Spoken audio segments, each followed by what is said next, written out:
ഹജ്ജിന് തയ്യാറായിരിക്കുന്നവർക്ക് വേണ്ടി Kayamkulam Islamic centre ഹജ്ജ് സെല്ലിന്റെ ആഭിമുഖ്യത്തിൽ പഠന ക്ലാസ് നടത്തി. ഹജ്ജ് കമ്മിറ്റി മുൻ ചെയർമാൻ തൊടിയൂർ മുഹമ്മദ് കുഞ്ഞു മൗലവി ഉദ്ഘാടനം ചെയ്തു. കായംകുളം ഇസ്ലാമിക് സെന്റർ ഹജ്ജ് സെല്ലിന്റെ ആഭിമുഖ്യത്തിൽ ഹജ്ജിന് തയ്യാറായിരിക്കുന്നവർക്ക് വേണ്ടിയുള്ള പഠന ക്ലാസ് കായംകുളം TA കൺവെൻഷൻ സെന്ററിൽ നടന്നു. സമസ്ത മുശാവറ അംഗം ത്വാഹ മൗലവി പ്രാർത്ഥനയ്ക്ക് നേതൃത്വം നൽകി. ഹജ്ജ് സെൽ പ്രസിഡന്റ് അബ്ദുള്ള മൗലവി അധ്യക്ഷത വഹിച്ച യോഗം ഹജ്ജ് കമ്മിറ്റി മുൻ ചെയർമാൻ തൊടിയൂർ മുഹമ്മദ് കുഞ്ഞു മൗലവി ഉദ്ഘാടനം ചെയ്തു. Akhila India Muslim personal law board executive അംഗം അബ്ദുൾ ഷുക്കൂർ മൗലവി മുഖ്യപ്രഭാഷണം നടത്തി. ഇത് നിങ്ങളെ അനുസ്മരിപ്പിക്കാനും ബോധവൽക്കരിക്കാനും കാലാകാലങ്ങളിൽ അണുക്കളെ പോലെ ആറ്റം പോലെ അള്ളാഹുവിൻ്റെ സാന്നിധ്യത്തിൽ ഒരുമിച്ച് കൂട്ടി. അള്ളാഹുവിൻ്റെയും നമ്മുടെയൊക്കെ ആത്മാവുകളുടെയും ഇടയിൽ ഒരു കരാറുണ്ടായി.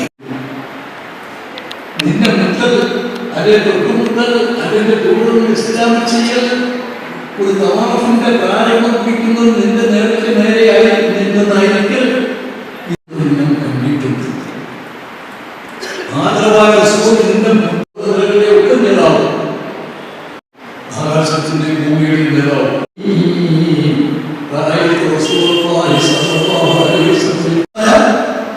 ഈ കഅബാശരീഫിന്റെ ഉടമസ്ഥനായ ലോകത്തിന്റെ ഉടമസ്ഥനായ രാജാതിരാജനായ അല്ലാഹുവേ, നിന്റെ മുമ്പിൽ ഞാൻ എല്ലാം ഇറക്കി വയ്ക്കുന്നു.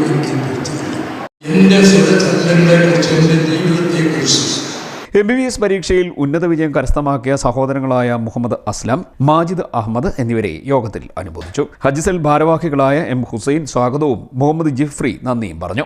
CD net news, Kayamkulam.